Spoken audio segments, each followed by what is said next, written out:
젊은이 면접은 어떻게 됐나? 합격할 것 같아요. 그리고 오늘은 제가 모셔다 드릴게요. 폭설이 휘몰아치는 골목길, 한 청년이 리어카를 끌고 있었어요. 폐지 줍는 할머니를 도와주다가 인생의 마지막 기회일지도 모르는 면접을 망쳐버린 후였죠. 하지만 할머니가 걱정하실까봐 거짓말을 했습니다. 그 모습을 지켜보던 박진철 회장은 심장이 멎는 듯 했어요. 청년의 뒤에서 리어카를 밀고 있는 할머니는 그가 40년 전부터 찾아 헤매던 바로 그 여인이었던 거예요. 박 회장은 사색이 된 얼굴로 그들에게 다가갔습니다. 그리고는 무릎을 꿇고 오열하고 말았죠. 도대체 어떤 일이 있었던 걸까요? 사연 시작 전 구독과 좋아요를 눌러주시고 어디서 듣고 계신지 댓글 남겨주시면 그곳으로 행운이 가득 깃들기를 바라겠습니다. 서울에 기록적인 폭설이 내린 날이었습니다. 하늘은 새벽부터 쉬지 않고 눈을 쏟아내고 있었죠. 뉴스에서는 50년 만에 최악의 폭설이라며 시민들에게 외출을 자제하라고 거듭 당부했지만 관악구의 한 반지하 원룸에서는 누군가가 부스럭거리며 일어나고 있었습니다. 강은호 29살의 청년이었습니다. 춥다. 은호는 이불 속에서 몸을 웅크리며 신음했습니다. 보일러가 고장난 지 벌써 한 달째였지만 월세조차 밀려있는 상황에서 수리비를 낼 엄두는 나지 않았죠. 차가운 공기가 뼛속까지 파고들어 왔습니다.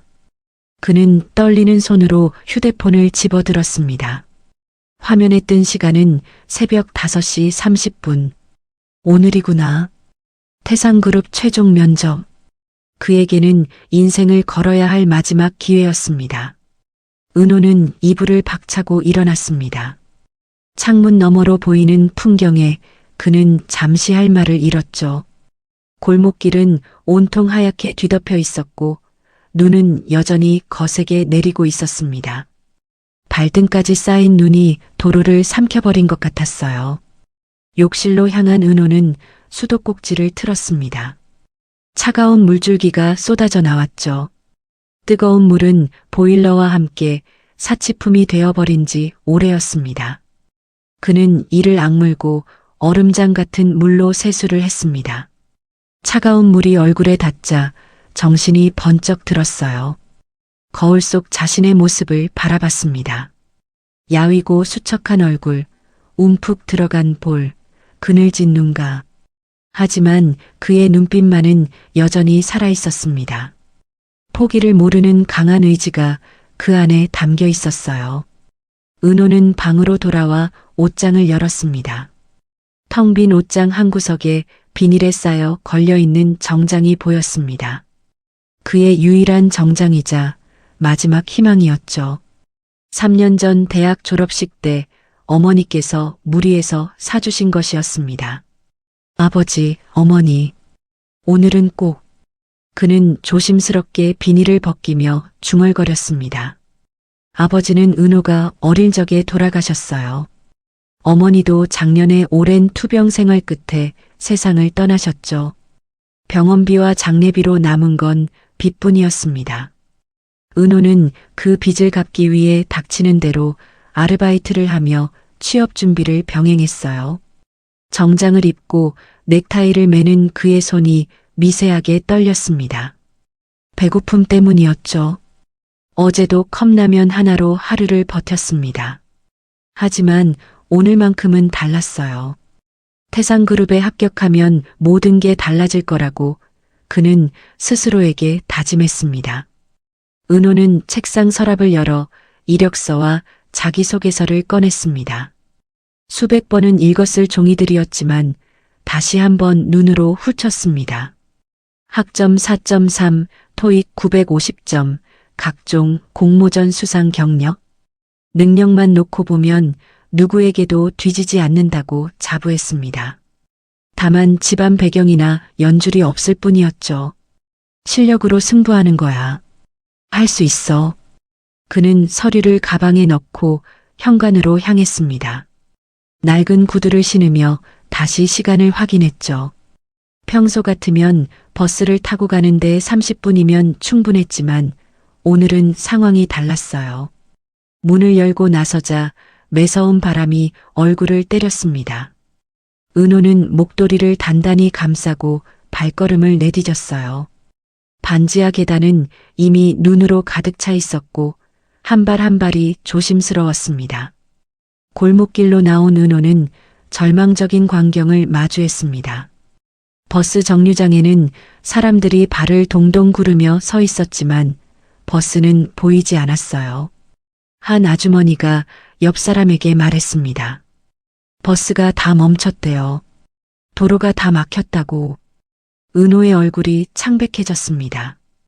택시도 보이지 않았고 지하철역까지는 평소에도 30분은 걸어야 했죠. 게다가 이 눈길에서는 얼마나 걸릴지 알 수 없었습니다. 휴대폰을 꺼내 시간을 확인했습니다. 6시 10분. 면접은 9시였고 평소라면 충분한 시간이었지만 지금은 아니었어요. 은호는 잠시 망설였습니다. 포기하고 돌아갈까? 회사에 연락해서 사정을 설명할까? 아니야. 이런 걸로 포기할 순 없어. 그는 고개를 저으며 중얼거렸습니다. 3년 동안 수십 개의 회사에 지원했지만 최종 면접까지 간 건 태상그룹이 처음이었습니다. 게다가 태상그룹은 국내 10대 기업 중 하나였죠. 이런 기회가 다시 올지 알 수 없었습니다. 은호는 결심했습니다. 걸어서라도, 아니 뛰어서라도 가기로. 그는 가방을 단단히 메고 뛰기 시작했습니다. 눈 덮인 길은 미끄러웠고 한 발 한 발이 위태로웠지만 그는 멈추지 않았어요. 지나가는 사람들이 이상한 눈으로 쳐다봤습니다. 이런 폭설에 정장을 입고 뛰어가는 청년이 기이해 보였겠죠. 하지만 은호는 신경 쓸 겨를이 없었습니다. 오직 면접장에 도착하는 것만이 목표였으니까요. 10분쯤 뛰었을까요? 벌써 온몸이 땀으로 젖어 있었습니다. 하지만 아직 갈 길은 멀었죠. 은호는 잠시 멈춰서서 숨을 고르며 하늘을 올려다봤습니다. 여전히 눈은 멈출 기미가 보이지 않았어요. 제발, 오늘만큼은. 그는 간절히 기도하며 다시 뛰기 시작했습니다. 부모님이 하늘에서 지켜보고 계실 거라고, 분명 도와주실 거라고 믿으면서 말이죠. 1시간 넘게 눈길을 헤치며 달려온 은호는 마침내 태상그룹 본사가 보이는 곳까지 도착했습니다. 가쁜 숨을 몰아쉬며 잠시 멈춰섰죠. 휴대폰을 꺼내 확인한 시간은 8시 20분. 아직 40분이 남아 있었습니다. 다행이다. 겨우 도착했네. 온몸이 땀으로 흠뻑 젖어 있었지만 안도의 한숨이 나왔습니다. 하지만 태상그룹 본사로 가려면 앞에 보이는 가파른 언덕길을 올라가야 했죠. 평소에도 숨이 찰 정도로 경사가 심한 길인데 오늘은 눈까지 수북이 쌓여 있었습니다. 은호는 심호흡을 하고 다시 발걸음을 옮겼습니다. 그때였어요. 언덕 중간쯤에서 무언가 이상한 광경이 눈에 들어왔습니다. 누군가가 자기 몸집보다 훨씬 큰 리어카를 끌고 언덕을 오르려고 애쓰고 있었죠. 가까이 다가가니 이르는 넘어 보이는 할머니였습니다. 낡은 겨울 점퍼를 입고 털모자를 깊숙이 눌러 쓴 할머니는 온 힘을 다해 리어카를 끌고 있었어요. 리어카에는 폐지가 산더미처럼 쌓여 있었고 그 무게만 해도 엄청나 보였습니다. 으이고, 으이고. 할머니의 낮은 신음소리가 들렸습니다. 낡은 운동화는 눈길에 제대로 된 마찰력을 내지 못했고 한 발 내디딜 때마다 미끄러졌죠. 리어카 바퀴도 눈에 파묻혀 제대로 굴러가지 않았습니다. 은호는 잠시 망설였습니다. 시간이 촉박했고 자신도 지친 상태였으니까요. 하지만 할머니의 힘겨운 모습을 그냥 지나칠 수는 없었습니다. 막 다가가려는 순간이었어요. 아이고 머니나. 할머니의 비명과 함께 상황이 급변했습니다. 할머니의 낡은 운동화 밑창이 빙판에서 완전히 미끄러졌고 중심을 잃은 할머니는 옆으로 넘어졌습니다. 동시에 할머니의 손에서 놓친 리어카가 중력을 이기지 못하고 뒤로 밀려 내려가기 시작했죠. 순간 은호의 머릿속이 하얗게 변했습니다. 무거운 리어카가 언덕 아래로 굴러내려가면 큰 사고가 날 게 분명했어요. 아래쪽에는 횡단보도가 있었고 사람들이 지나다니고 있었으니까요. 은호는 생각할 겨를도 없이 몸이 먼저 움직였습니다. 안 돼. 그는 온 힘을 다해 달려가 미끄러지는 리어카를 향해 몸을 날렸습니다. 마치 축구 골키퍼가 공을 막듯이 온몸을 던져 리어카 앞을 가로막았죠. 쿵! 둔탁한 충격음과 함께 은호의 몸이 눈밭에 처박혔습니다. 리어카의 무게가 그대로 전해졌고 등과 어깨에 엄청난 충격이 가해졌어요. 그래도 은호는 이를 악물고 리어카를 붙잡았습니다. 미끄러지는 리어카를 막기 위해 발을 땅에 단단히 고정시키려 했지만 그마저도 쉽지 않았죠. 결국 은호는 리어카와 함께 조금 더 미끄러져 내려갔습니다. 그 과정에서 정장 바지가 찢어졌고 재킷은 눈과 진흙으로 엉망이 되었어요. 하지만 다행히 리어카는 멈췄고 큰 사고는 일어나지 않았습니다. 헉! 헉! 은호는 거친 숨을 몰아쉬며 천천히 일어났습니다. 온몸이 욱신거렸고 특히 오른쪽 무릎과 팔꿈치가 심하게 쓰라렸죠. 그제야 자신의 모습을 내려다본 은호는 망연자실했습니다. 유일한 정장은 완전히 망가져 있었습니다. 바지 무릎 부분은 크게 찢어져 있었고 재킷은 눈에 젖고 진흙이 묻어 도저히 면접장에 입고 갈 수 있는 상태가 아니었어요. 구두도 한쪽이 벗겨져 있었고 가방은 어디론가 날아가 버렸습니다. 어머나 어머나. 젊은이. 넘어졌던 할머니가 허둥지둥 다가왔습니다. 다행히 할머니는 큰 부상은 없어 보였지만 은호를 보는 눈에는 죄책감이 가득했죠. 아이고, 이를 어쩌나. 젊은이. 내가 다 망쳐놨구먼. 할머니는 떨리는 손으로 은호의 옷에 묻은 눈을 털어주려 했지만 이미 늦은 상태였습니다. 은호는 애써 미소를 지으며 말했어요. 아니에요, 할머니. 괜찮습니다. 할머니가 다치지 않으셔서 다행이에요. 괜찮긴 뭐가 괜찮아. 옷이 이렇게 됐는데. 할머니의 눈가에 눈물이 맺혔습니다. 주름진 얼굴에는 미안함과 고마움이 동시에 묻어났죠. 은호는 찢어진 바지를 보며 속으로 한숨을 삼켰지만 할머니 앞에서는 내색하지 않았습니다. 정말 괜찮아요. 옷이야 또 사면 되죠. 거짓말이었습니다. 은호에게는 새 정장을 살 돈이 없었으니까요. 하지만 할머니를 더 미안하게 만들고 싶지 않았습니다. 할머니는 은호를 위아래로 훑어보며 물었습니다. 그런데 젊은이, 이런 차림으로 혹시 어디 면접이라도 보러 가는 건가? 은호는 쓴웃음을 지었습니다. 아, 네. 여기 근처 태상그룹이요. 태상그룹?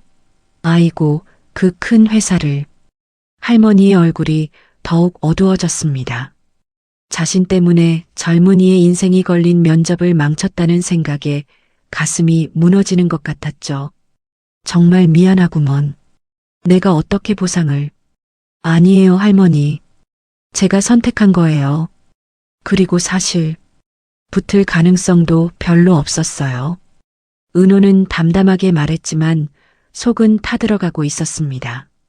3년 만에 잡은 기회였는데 이렇게 허무하게 날려버리다니. 하지만 이미 엎질러진 물이었죠. 할머니는 한참 동안 뭔가를 고민하는 듯 했습니다. 그러더니 갑자기 두꺼운 점퍼 주머니 깊숙한 곳에 손을 넣어 무언가를 꺼내기 시작했어요. 낡은 천으로 몇 겹이나 쌓인 작은 물건이었습니다. 잠깐만. 이거. 할머니는 조심스럽게 천을 풀었습니다. 그 안에서 나온 것은 오래된 만년필이었어요. 세월의 흔적이 역력했지만 은은한 광택이 남아있는 고급스러운 만년필이었죠. 이거 받아. 할머니가 만년필을 은호에게 내밀었습니다. 은호는 당황했어요. 아니, 할머니. 이런 건 받을 수 없어요. 받아, 제발. 내가 평생 지녀온 부적 같은 거야. 이게 젊은이에게 행운을 줄 걸세. 자네가 나에겐 생명의 은인이니까 이 만년필이 자네에게 갈 차례인가 봐. 할머니의 눈동자가 흔들렸습니다. 줄 수 있는 건 없고 청년의 인생을 망친 것 같아 가슴이 미어지는 표정이었습니다. 하지만 할머니의 진심 어린 눈빛에 은호는 더 이상 거절할 수 없었습니다. 떨리는 손으로 만년필을 받아들었죠. 감사합니다, 할머니. 정말 소중히 간직할게요. 그래, 그래야지. 그리고 면접. 포기하지 마. 이 모습 그대로가. 오히려 자네의 진짜 모습을 보여줄 수 있을 거야. 할머니의 말에 은호는 고개를 끄덕였습니다. 이미 포기했던 마음이었지만 할머니의 격려에 다시 한번 용기가 생겼어요. 네, 할머니. 한번 가보겠습니다. 은호는 만년필을 재킷 안주머니에 조심스럽게 넣었습니다. 그리고 떨어진 가방을 주워들고 다시 언덕을 오르기 시작했죠. 뒤에서 할머니가 외쳤습니다. 젊은이, 꼭 붙을 거야. 내가 장담해. 은호는 뒤돌아 할머니에게 손을 흔들었습니다. 찢어진 바지 사이로 차가운 바람이 들어왔고 무릎에서는 피가 배어나오고 있었지만 이상하게도 마음은 따뜻했어요. 절뚝거리며 언덕을 오르는 은호의 뒷모습을 할머니는 한참 동안 바라봤습니다. 그리고 조용히 중얼거렸죠. 그래, 착한 일은 반드시 보상받는 법이지. 젊은이, 자네는 꼭 성공할 거야. 은호는 마침내 태상그룹 본사 앞에 도착했습니다.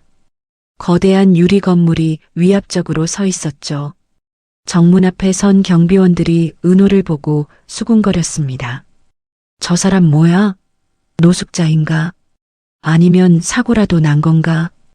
은호는 그들의 시선을 애써 무시하고 건물 안으로 들어갔습니다. 로비에 있던 사람들도 모두 은호를 쳐다봤죠. 찢어진 정장, 진흙 묻은 얼굴, 절뚝거리는 걸음걸이. 누가 봐도 면접 보러 온 사람 같지 않았습니다.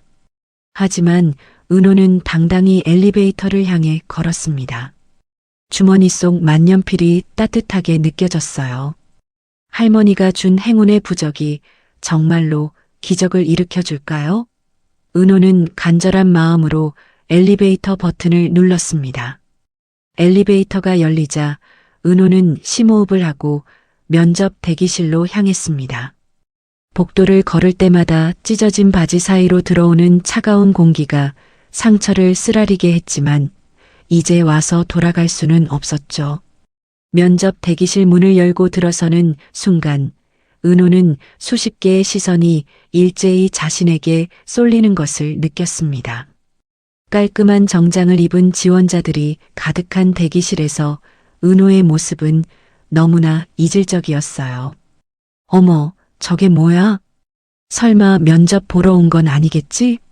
수군거리는 소리가 여기저기서 들려왔습니다. 한 여성 지원자는 대놓고 코를 막으며 인상을 찌푸렸고 옆자리에 앉은 남성은 은호를 위아래로 훑어보며 비웃음을 감추지 않았죠. 아니, 태상그룹 면접에 저런 차림으로 오다니. 정신이 나간 거 아니야? 아니면 일부러 관심 끌려고 그러는 건가? 은호는 묵묵히 구석자리를 찾아 앉았습니다.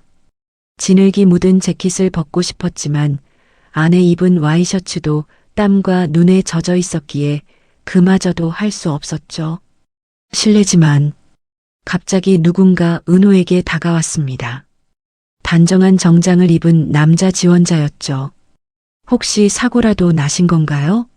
병원에 먼저 가보시는 게 겉으로는 걱정하는 듯 했지만 그의 목소리에는 경멸이 섞여 있었습니다. 이런 꼴로 면접을 보러 왔다니 제정신이 아니구나라는 속마음이 다 드러났죠. 걱정해 주셔서 감사합니다. 괜찮아요. 은호가 짧게 대답하자 남자는 고개를 저으며 자리로 돌아갔습니다. 은호는 고개를 숙이고 주먹을 꽉 쥐었습니다. 창피하고 부끄러웠지만 이미 여기까지 온 이상 포기할 수 없었어요. 주머니 속 만년필을 만지며 할머니의 말을 떠올렸습니다. 포기하지 마. 이 모습 그대로가 오히려 자네의 진짜 모습을 보여줄 수 있을 거야. 그때 대기실 문이 열리고 직원이 들어왔습니다. 강은호님 면접 준비해 주세요. 은호가 일어서자 대기실이 다시 한번 술렁였습니다. 직원도 은호의 모습을 보고 잠시 당황한 표정을 지었지만 이내 프로답게 표정을 관리했죠. 저쪽으로 오시면 됩니다. 은호는 모든 시선을 등에 받으며 대기실을 나갔습니다. 복도를 걸으며 직원이 조심스럽게 물었어요. 혹시 괜찮으신가요? 잠시 정리할 시간을 드릴까요? 아니요, 괜찮습니다. 이대로 들어가겠습니다. 직원은 의아한 표정을 지었지만 더 이상 묻지 않았습니다. 면접실 앞에 도착하자 은호는 마지막으로 심호흡을 했죠. 그리고 문을 두드렸습니다. 들어오세요. 문을 열고 들어서자 5명의 면접관이 앉아 있었습니다. 그들의 표정이 일순간 굳어지는 것이 보였어요. 특히 가운데에 앉은 인사팀장으로 보이는 중년 여성은 노골적으로 인상을 찌푸렸습니다.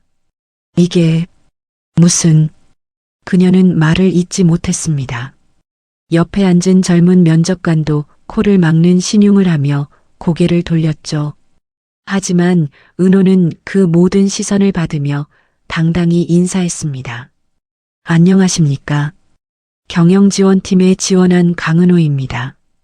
그때였습니다. 맨 끝자리에 앉아있던 누군가가 은호를 유심히 바라보고 있다는 것을 느꼈어요. 은발이 섞인 중후한 신사였는데 다른 면접관들과는 달리 경멸이나 당황이 아닌 묘한 호기심이 담긴 눈빛이었습니다. 박진철 회장이었습니다. 회장은 최종 면접에 직접 참관하는 것으로 유명했죠. 하지만 보통은 조용히 관찰만 할 뿐 직접 나서는 일은 거의 없었습니다. 오늘도 마찬가지일 거라고 다들 생각했어요. 강은호 씨, 인사팀장이 차가운 목소리로 물었습니다. 지금 그 차림이 뭡니까? 설명해 보세요. 다른 면접관들도 기가 막힌다는 표정으로 은호를 바라봤습니다. 누군가는 이미 탈락을 확정짓고 서류를 덮기도 했죠. 은호는 잠시 침묵했습니다. 변명을 늘어놓을 수도 있었고 동정심을 유발할 수도 있었어요. 하지만 그는 다른 선택을 했습니다. 죄송합니다. 오늘 오는 길에 사고가 있었습니다. 제가 판단을 잘못했고 그 결과 이런 모습으로 면접장에 오게 되었습니다. 사고요? 무슨 사고였길래? 젊은 남자 면접관이 비아냥거리듯 물었습니다. 은호는 담담하게 대답했어요. 폭설로 미끄러진 할머니의 리어카가 언덕 아래로 굴러내려가는 것을 막다가 이렇게 되었습니다. 정말 기가 막히네요. 인사팀장이 코웃음을 쳤습니다. 그래서요? 할머니를 도와줬으니 이해해달라는 건가요? 남을 돕는 것도 좋지만 중요한 면접에 이런 모습으로 오는 게 과연 책임감 있는 행동입니까? 날카로운 비판이 이어졌습니다. 다른 면접관들도 고개를 끄덕이며 동조했죠.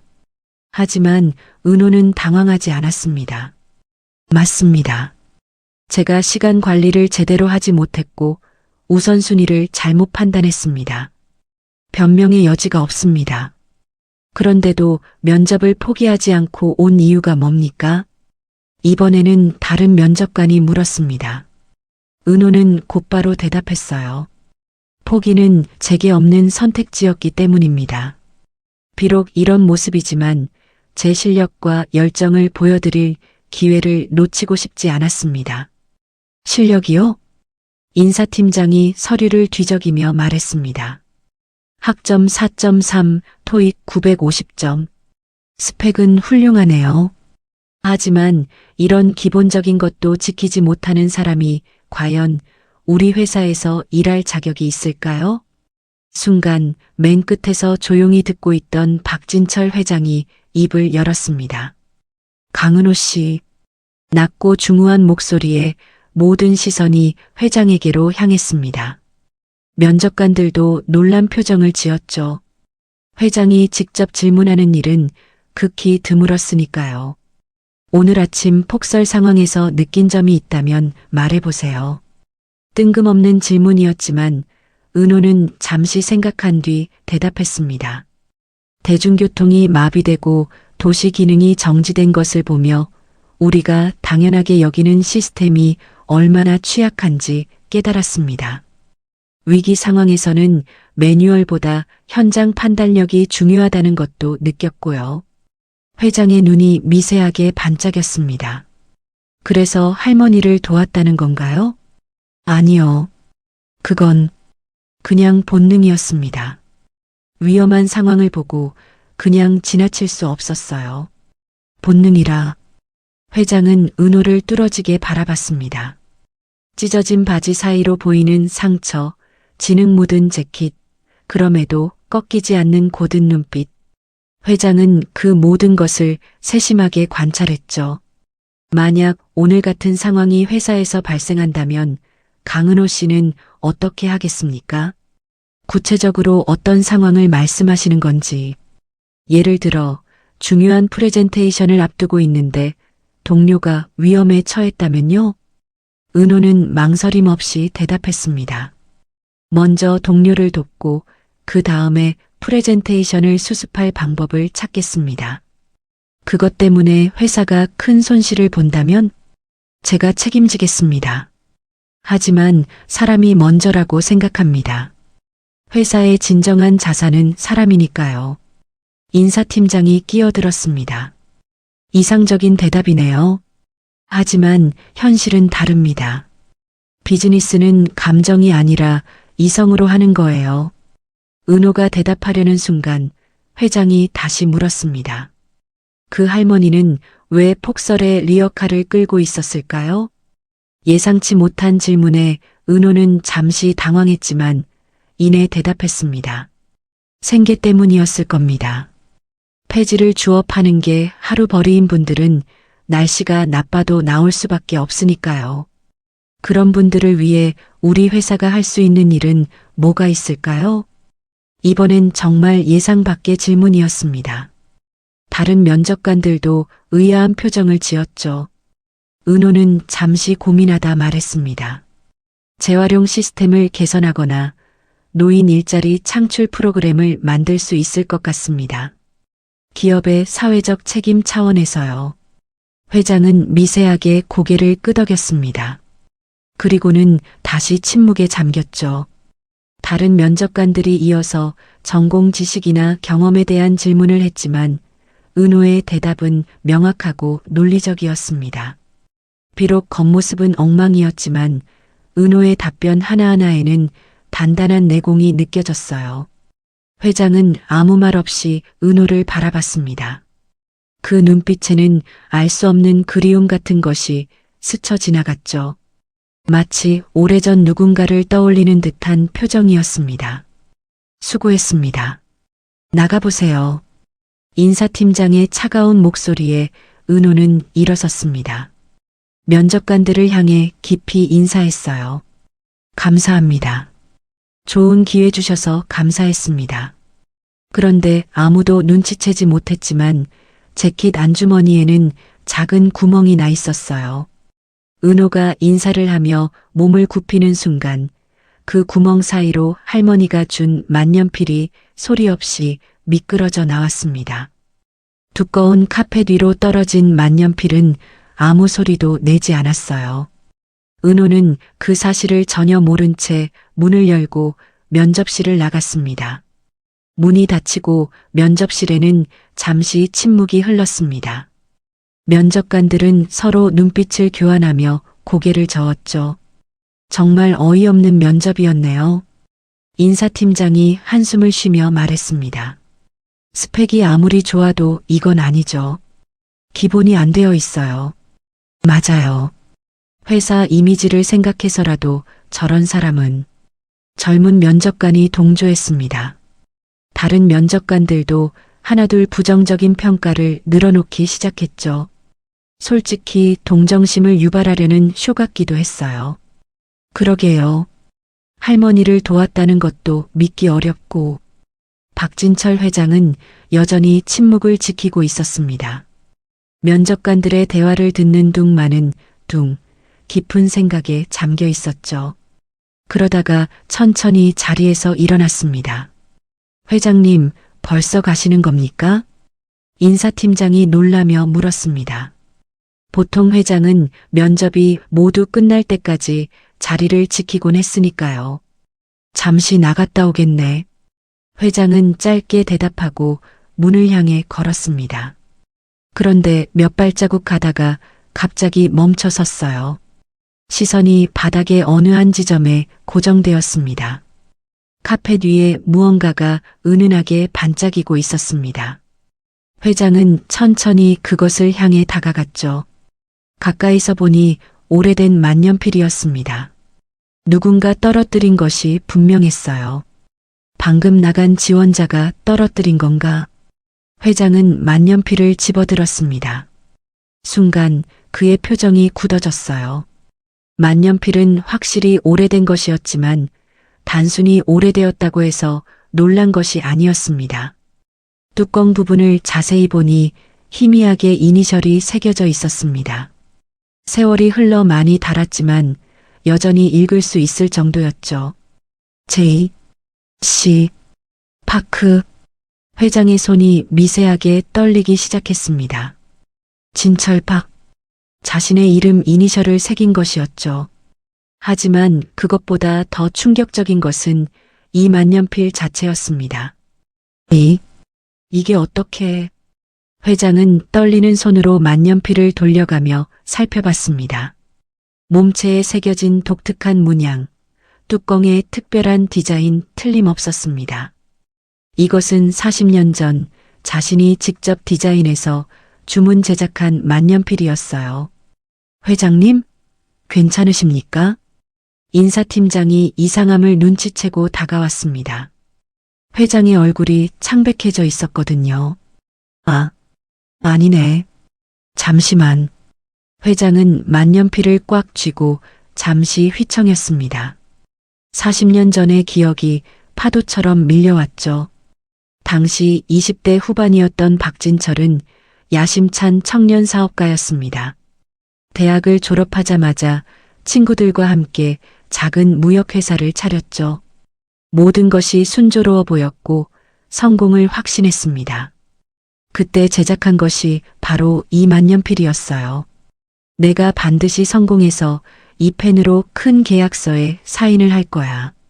그렇게 말하며 거금을 들여 특별 제작한 만년필이었습니다. 세상에 단 하나뿐인 자신만의 만년필이었던 거죠.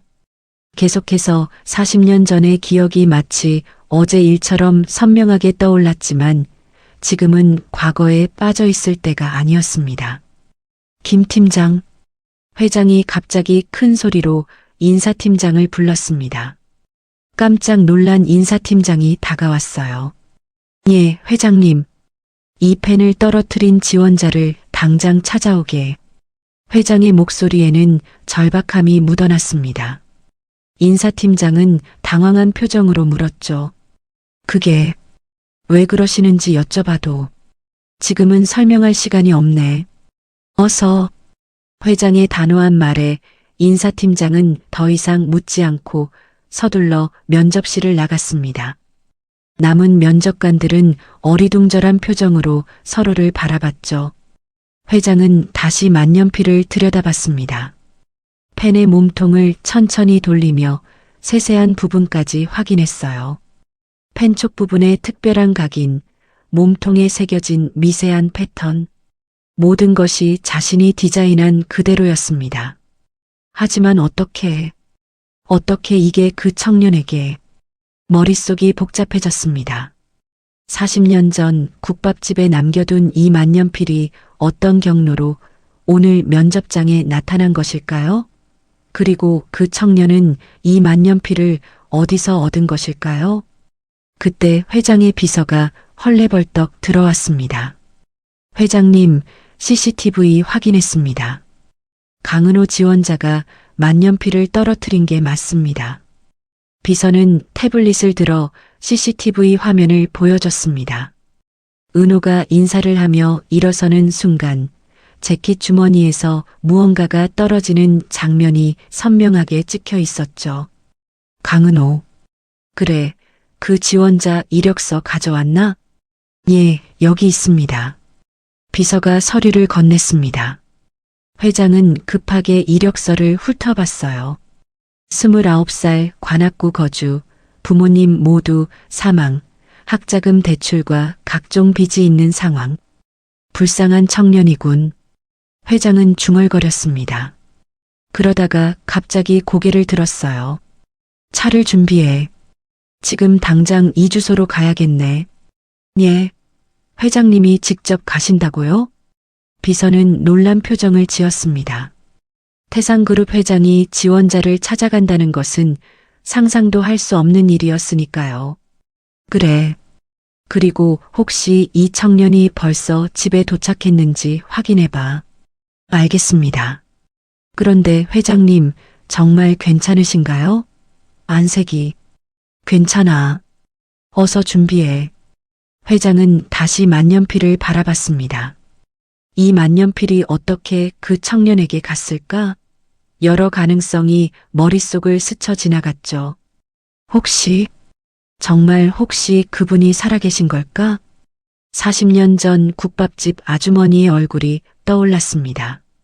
만약 그분이 살아계신다면 이 만년필을 40년 동안 간직하고 계셨단 말인가요? 회장님, 건물 경비실에 확인해 보니 강은호 씨는 약 15분 전에 건물을 나갔다고 합니다. 15분. 이 폭설에 멀리 가지는 못했겠지. 어서 가자. 회장은 서둘러 면접실을 나섰습니다. 엘리베이터를 타고 지하 주차장으로 내려가는 동안 그의 머릿속은 온통 과거의 기억으로 가득했죠. 40년 전 첫 사업에 실패하고 모든 것을 잃었을 때, 빚쟁이들에게 쫓기며 며칠을 굶었던 그때, 차가운 한강 다리 위에서 죽음을 생각했던 그 순간. 회장님, 차 준비됐습니다. 비서의 목소리에 회장은 현실로 돌아왔습니다. 검은색 세단에 올라탄 회장은 만년필을 가슴에 품었어요. 그 청년 집으로 가게. 예, 회장님. 그런데 이 날씨에 그쪽은 길이 많이 막힐 것 같은데요. 상관없어. 천천히 가도 좋으니 안전하게 가게. 차가 출발하자 회장은 창밖을 바라봤습니다. 여전히 눈은 펑펑 내리고 있었고 도로는 하얗게 뒤덮여 있었죠. 마치 40년 전 그날처럼. 그날도 이렇게 추운 겨울이었지. 회장님, 혹시 그 청년과 어떤 관계가 있으신가요? 조심스럽게 묻는 비서에게 회장은 고개를 저었습니다. 아니, 처음 본 청년이야. 하지만 회장은 말을 멈췄습니다. 어떻게 설명해야 할까요? 40년 전의 이야기를, 그리고 이 만년필에 담긴 사연을. 이 만년필이 내게는 아주 특별한 물건이거든. 어떻게 그 청년이 가지고 있었는지 꼭 알아야 해. 비서는 더 이상 묻지 않았습니다. 회장의 표정이 너무나 진지했으니까요. 그리고는 태블릿을 보며 말했습니다. 회장님, 강은호 씨의 추가 정보를 확인했는데요. 어머니가 작년에 폐암으로 돌아가셨고 병원비 때문에 상당한 빚이 있다고 합니다. 그래. 그리고 현재 반지하 원룸에서 자취 중이고 여러 아르바이트를 전전하며 생활하고 있다고. 회장은 눈을 감았습니다. 그 청년도 자신처럼 어려운 시절을 보내고 있는 것이었어요. 그런데도 할머니를 돕느라 면접을 망쳤다니 참 대단한 청년이야. 회장은 중얼거렸습니다. 그리고 다시 창밖을 바라봤죠. 어서 그 청년을 만나야 해. 그리고 이 만년필의 비밀을 알아내야 해. 회장은 간절한 마음으로 기도했습니다. 제발 그분이 살아계시기를, 그리고 이번에는 꼭 만날 수 있기를. 한편 면접장을 나선 은호의 발걸음은 무거웠습니다. 아니, 무겁다는 표현으로는 부족했죠. 마치 발목에 쇠사슬을 매단 것처럼 한 걸음 한 걸음이 힘겹게 느껴졌습니다. 건물 밖으로 나오자 여전히 눈은 멈출 기미가 보이지 않았어요. 하늘은 온통 회색빛이었고 차가운 바람이 얼굴을 때렸습니다. 은호는 찢어진 바지를 내려다봤어요. 무릎 부분이 크게 찢어져서 상처가 그대로 드러나 있었죠. 진흙과 눈이 뒤섞여 얼룩덜룩해진 재킷은 이제 정장이라고 부르기도 민망한 지경이었습니다. 긴 한숨이 입에서 새어나왔습니다. 은호는 고개를 들어 하늘을 올려다봤어요. 눈송이들이 끊임없이 떨어지고 있었죠. 마치 자신의 인생처럼 끝없이 추락하는 것 같았습니다. 3년이었는데 겨우 잡았던 그 마지막 기회를 이렇게 망쳐버렸어요. 아무리 생각해도 합격은 어려워 보였습니다. 면접관들의 차가운 눈빛이 아직도 생생했죠. 특히 인사팀장의 경멸 어린 표정은 가슴에 못을 박는 것 같았습니다. 은호는 터벅터벅 걸음을 옮겼습니다. 눈 쌓인 길을 걷는 것이 평소보다 힘들었지만 마음은 그보다 더 무거웠어요. 집으로 돌아가면 뭘 해야 할까요? 다시 구직 사이트를 뒤지고 이력서를 넣고 또 떨어지기를 반복해야 할까요? 어머니, 죄송해요. 은호는 하늘을 향해 속으로 말했습니다. 작년에 돌아가신 어머니가 떠올랐어요. 한참을 걸었을까요? 은호는 자신의 동네 골목길로 접어들었습니다. 익숙한 풍경이었지만 오늘은 모든 게 낯설게 느껴졌어요. 골목 양쪽으로 눈이 발목까지 쌓여 있었고 사람들은 거의 보이지 않았죠. 그때였습니다. 으이고, 낯익은 신음소리가 들려왔어요. 은호는 고개를 들었습니다. 골목 저편에서 누군가 리어카를 끌고 오고 있었죠. 가까이 다가가자 은호의 눈이 커졌습니다. 할머니? 그렇습니다. 오늘 아침 언덕길에서 만났던 바로 그 할머니였어요. 여전히 낡은 겨울 점퍼를 입고 털모자를 깊숙이 눌러 쓴 할머니는 폐지로 가득 찬 리어카를 끌고 있었습니다. 리어카 위에는 눈이 하얗게 쌓여 있었고 할머니의 어깨에도 눈이 수북이 내려앉아 있었죠. 할머니는 은호를 보자 얼굴에 환한 미소를 지었습니다. 어머, 젊은이, 또 만났구먼.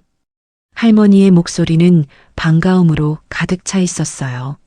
하지만 그 미소 뒤에는 걱정이 숨어 있었죠. 할머니는 은호의 모습을 위아래로 훑어봤습니다. 여전히 찢어진 바지, 더러워진 재킷, 아침과 똑같은 차림이었습니다. 면접은 어떻게 됐어? 붙었어? 할머니가 조심스럽게 물었습니다. 떨리는 손으로 은호의 팔을 잡으며 기대 어린 눈빛을 보냈죠. 은호는 그 눈빛을 마주하는 순간 가슴이 철렁 내려앉는 것을 느꼈습니다. 할머니는 자신 때문에 은호의 면접이 망쳤다고 생각하고 있었어요. 아침에도 그렇게 미안해 하셨죠. 만약 지금 솔직하게 떨어졌다고 말한다면 할머니는 얼마나 자책하실까요? 평생 그 죄책감을 안고 사실지도 모릅니다. 은호는 결심했습니다. 할머니, 은호는 억지로 환한 미소를 지었습니다. 입꼬리를 최대한 올리고 눈을 반달 모양으로 만들었죠. 마치 정말로 좋은 일이 있었던 것처럼 말입니다. 할머니가 주신 부적 덕분에 면접 대박 났어요. 은호의 목소리는 일부러 밝게 떨었습니다. 할머니의 얼굴이 환해지는 것이 보였어요. 정말? 정말이고? 네. 면접관들이 제 얘기 진짜 잘 들어주셨어요. 질문도 많이 하시고요. 거짓말이었습니다. 하지만 은호는 계속 웃으며 말을 이어갔어요. 저 합격할 것 같아요. 아니, 분명히 합격할 거예요. 할머니는 은호의 손을 꽉 잡았습니다. 거친 손바닥의 온기가 은호에게 전해졌죠. 그래, 그래야지. 내가 그럴 줄 알았어. 착한 일은 복으로 돌아오는 법이야. 할머니의 눈가에 기쁨의 눈물이 맺혔습니다. 주름진 얼굴 가득 미소가 번졌죠. 은호는 그 모습을 보며 속으로 다짐했습니다. 이 거짓말만큼은 꼭 진짜로 만들어야 해. 할머니는 은호의 등을 도닥여주며 말했습니다. 얼른 집에 들어가서 쉬어. 옷도 갈아입고. 오늘 고생 많았어. 할머니도 어서 들어가세요. 날씨가 너무 추운데. 은호가 말하다 멈췄습니다. 할머니의 뒤에 있는 리어카가 눈에 들어왔거든요. 폐지가 산더미처럼 쌓여 있었고 그 위로 눈이 계속 내리고 있었죠. 할머니는 이 무거운 리어카를 혼자 끌고 어디까지 가실 작정이었을까요? 은호는 할머니의 손을 들여다봤습니다. 낡은 털장갑을 끼고 계셨는데 곳곳이 해져서 손가락이 삐져나와 있었어요. 그 손가락들은 추위에 시퍼렇게 질려 있었습니다. 할머니, 어디까지 가세요? 응? 아, 고물상이 한 10분쯤 걸어가면 있는데. 제가 모셔다 드릴게요. 은호는 주저없이 말했습니다. 할머니는 깜짝 놀란 표정을 지었어요. 아니야, 아니야. 자네 지금 지쳤을 텐데 무슨. 괜찮아요. 오늘 눈이 너무 많이 와서 할머니 혼자 가시면 힘드시잖아요. 은호는 이미 리어카 손잡이를 잡고 있었습니다. 장갑도 끼지 않은 맨손이었죠. 차가운 쇠 손잡이가 손바닥을 파고들었지만 은호는 개의치 않았습니다. 젊으니 장갑이라도 껴야지. 괜찮아요. 금방이에요. 은호는 리어카를 끌기 시작했습니다. 생각보다 무거웠어요. 폐지가 눈에 젖어서 더 무거워진 것 같았죠. 하지만 오늘 아침 이 리어카가 언덕을 미끄러져 내려갈 때를 생각하면 이 정도는 아무것도 아니었습니다. 어디로 가면 돼요, 할머니? 저기, 골목 끝까지 가서 오른쪽으로 돌면 돼. 할머니는 뒤에서 리어카를 밀었습니다. 둘이서 함께 눈길을 걸어갔죠. 발자국이 눈 위에 깊게 찍혔고 리어카 바퀴가 선명한 자국을 남겼습니다. 젊은이 정말 미안하구먼. 자네가 면접 보고 왔는데. 아니에요, 할머니. 저 멀쩡해요. 오히려 제가 할머니 덕분에 힘이 났어요. 거짓말 반, 진심 반이었습니다. 분명 몸은 지쳤지만 할머니와 함께 걷는 이 시간이 묘하게 위로가 되었거든요.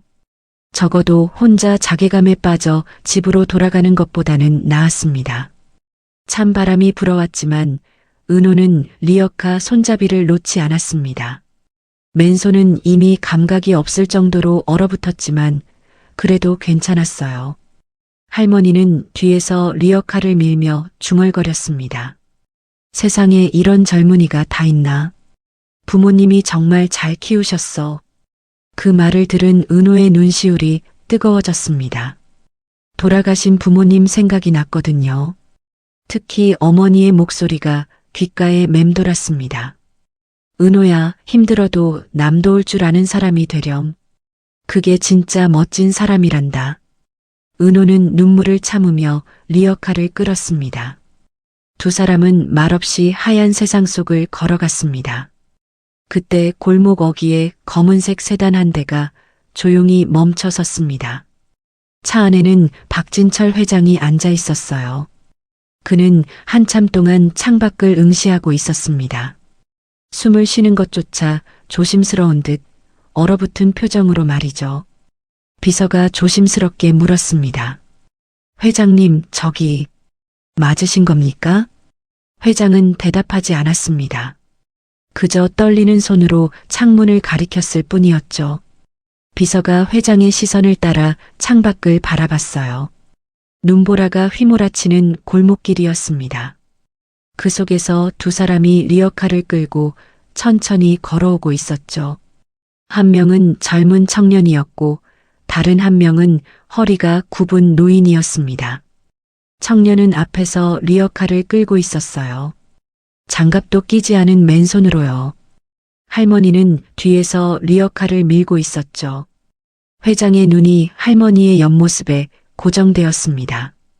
낡은 겨울 점퍼, 털모자, 허리를 굽힌 채 리어카를 미는 모습. 회장의 눈동자가 흔들렸어요. 심장이 쿵쿵 뛰기 시작했죠. 숨이 가빠졌습니다. 설마. 회장은 눈을 깜빡이며 다시 봤습니다. 세월이 흘러주름이 깊어지고 허리가 굽었지만 그 옆모습만은 변하지 않았어요. 40년 전 빗속에서 국밥을 말아주던 그 여인의 모습이 선명하게 겹쳐졌습니다. 회장의 눈가에 눈물이 맺혔습니다. 떨리는 손으로 입을 막았어요. 목이 메어 말이 나오지 않았죠. 회장님? 비서가 놀라며 회장을 쳐다봤습니다. 태산그룹의 회장이 그 누구 앞에서도 흔들림 없던 박진철 회장이 지금 눈물을 흘리고 있었으니까요. 회장은 떨리는 목소리로 말했습니다. 차를 세우게. 여기서 내리겠네. 예. 하지만 눈이. 어서. 회장의 다급한 목소리에 비서는 더 이상 말하지 못했습니다.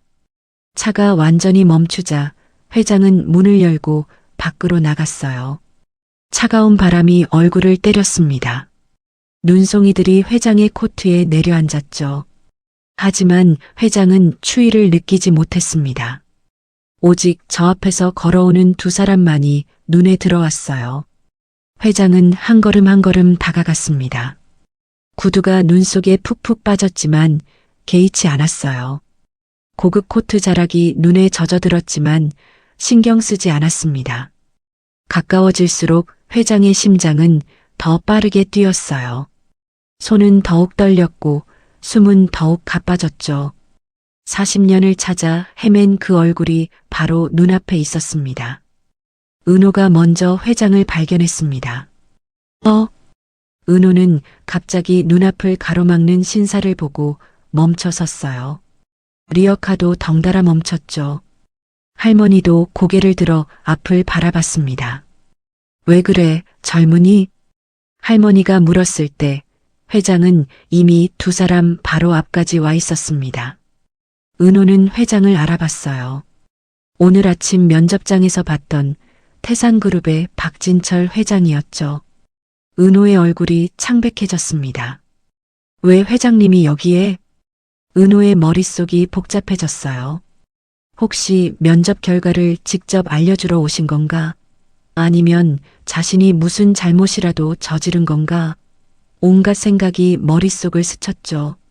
하지만 회장은 은호를 보지 않았습니다. 그의 시선은 오직 할머니에게만 고정되어 있었어요.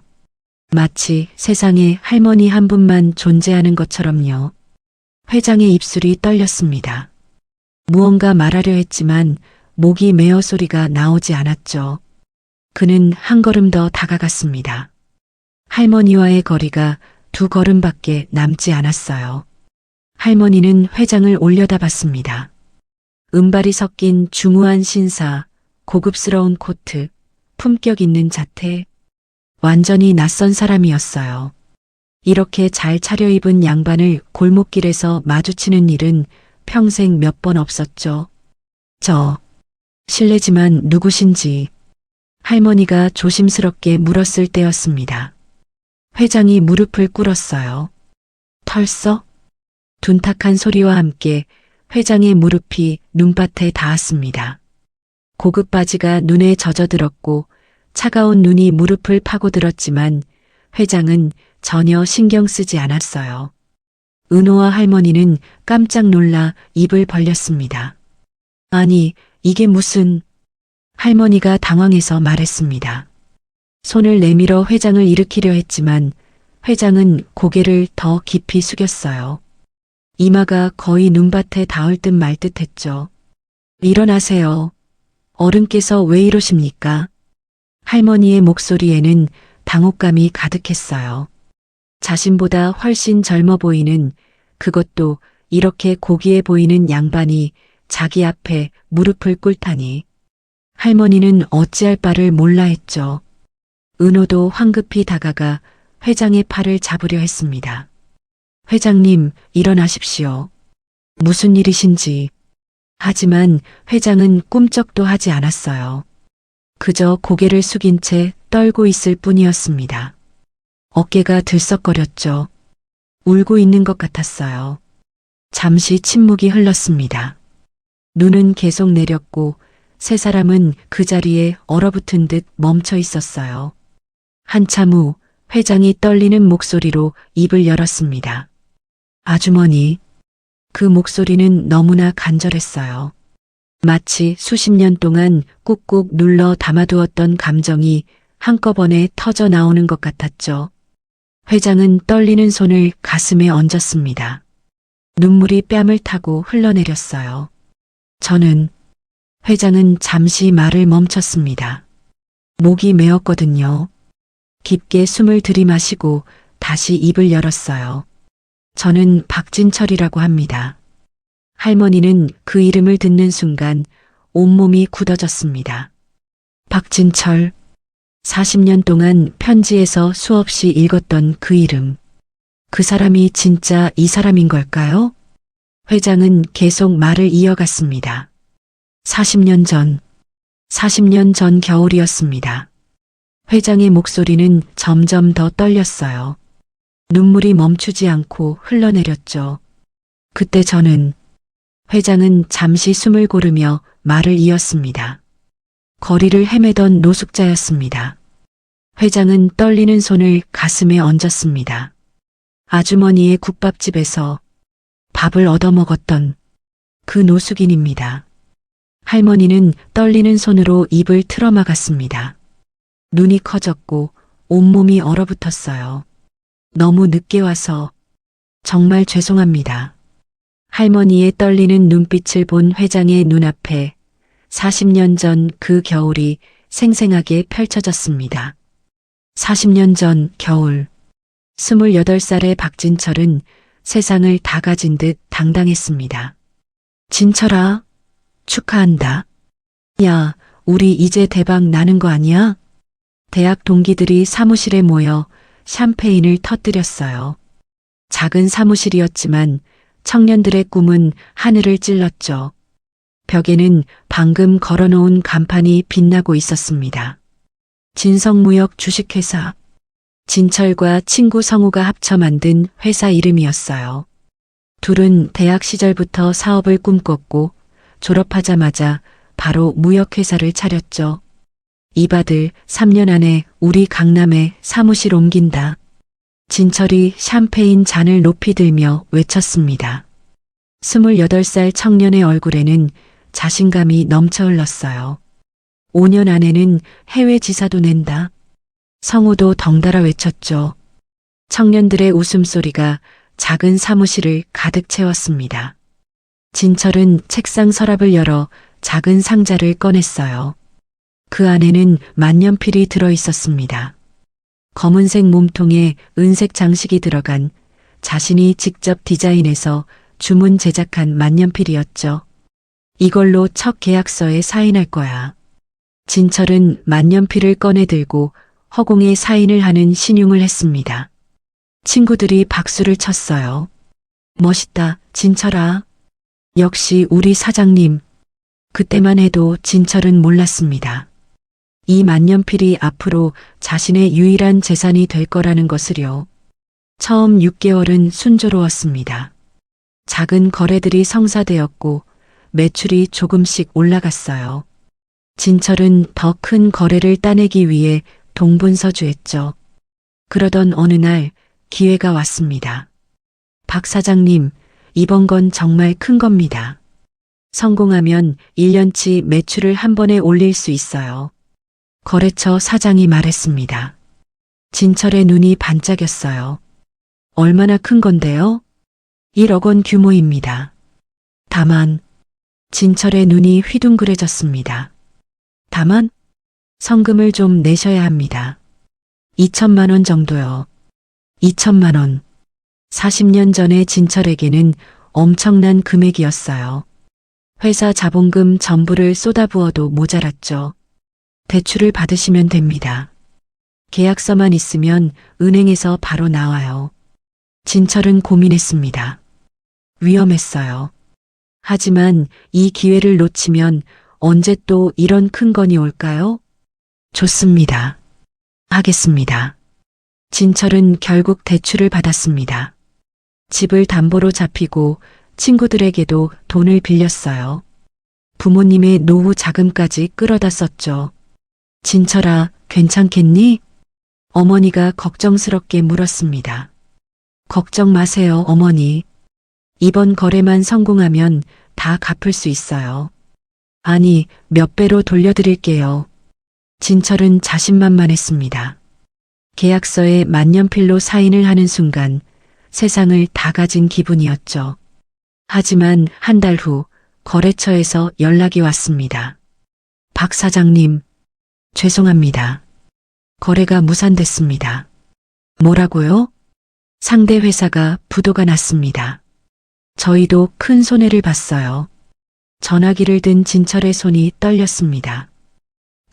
그럼 제가 낸 성금은요?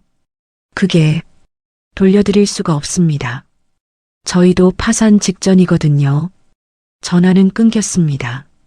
진철은 멍하니 서 있었어요. 2억. 한순간에 날아가 버렸습니다. 진철아, 대체 무슨 일이야? 성우가 다급하게 물었습니다. 진철은 대답할 수 없었어요.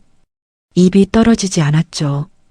다음 날부터 빚쟁이들이 찾아오기 시작했습니다. 박진철 씨, 문 열어요. 돈 갚을 때까지 안 갈 겁니다. 사무실 문을 두드리는 소리가 그치지 않았어요. 진철은 사무실 안에 숨어 떨고 있었죠. 친구들은 하나둘 떠나갔습니다. 미안해, 진철아. 나도 빌려준 돈이 있어서 더 이상은 못 도와주겠어. 나도 미안하다. 가족들이 뭐라고 해서. 성우마저 떠났을 때 진철은 완전히 혼자가 되었습니다. 은행에서는 집을 압류했어요. 부모님은 평생 모은 돈을 잃었죠. 어머니는 눈물을 흘리며 말했습니다. 괜찮다, 진철아. 돈은 다시 벌 수 있어. 내가 건강하면 그걸로 됐어. 하지만 진철은 차마 부모님을 쳐다볼 수 없었습니다. 자신 때문에 부모님의 노후가 망가졌거든요. 그렇게 3개월이 지났습니다. 진철은 거리를 헤매고 있었어요. 사무실도 집도 모든 것을 잃었습니다.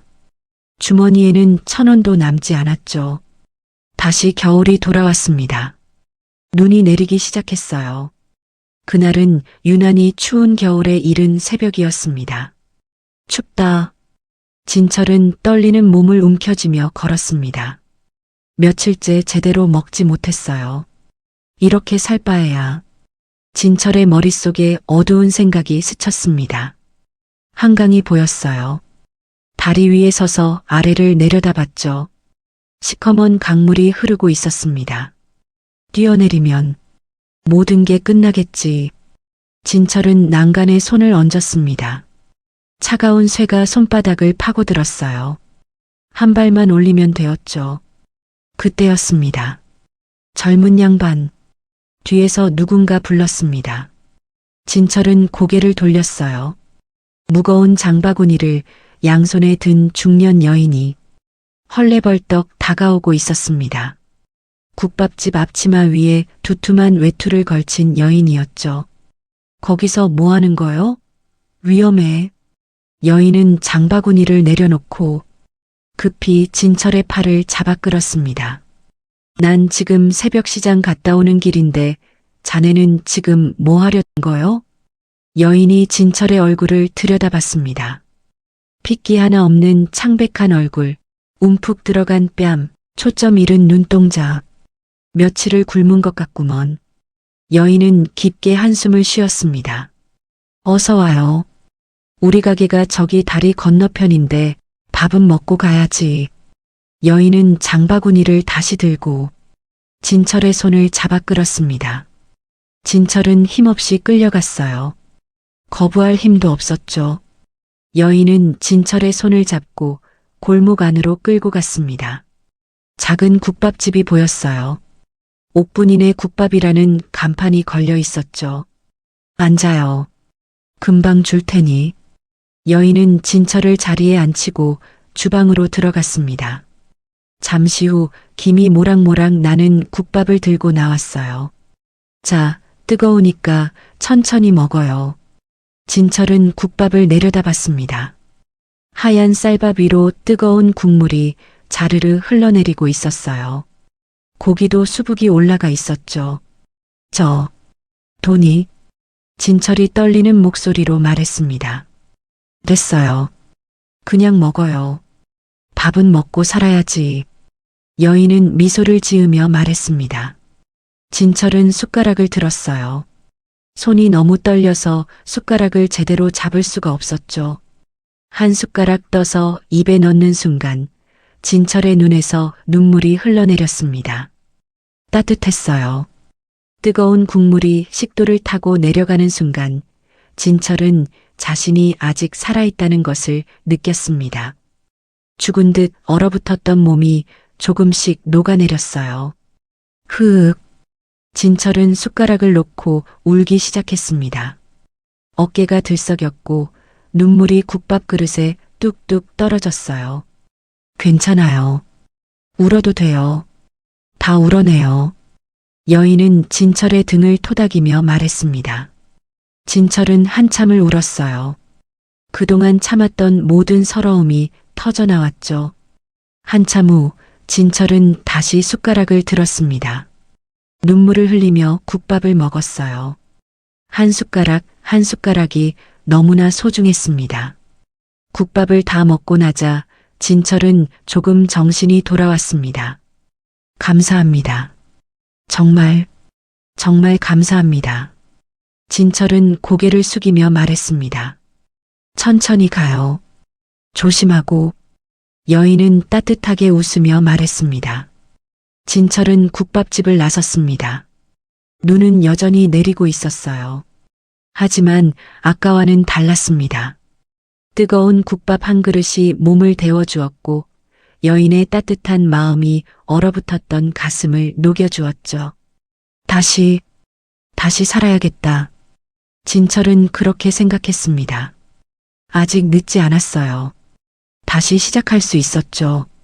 그날 밤 진철은 국밥집 앞으로 돌아왔습니다. 가게 옆에 우편함이 보였어요. 진철은 주머니를 뒤졌습니다. 만년필이 나왔습니다. 자신이 직접 디자인한 꿈의 상징이었던 그 만년필이었죠. 이제 남은 건 이것뿐이었습니다. 진철은 근처 구멍가게에서 종이와 봉투를 얻어왔습니다. 떨리는 손으로 편지를 썼어요.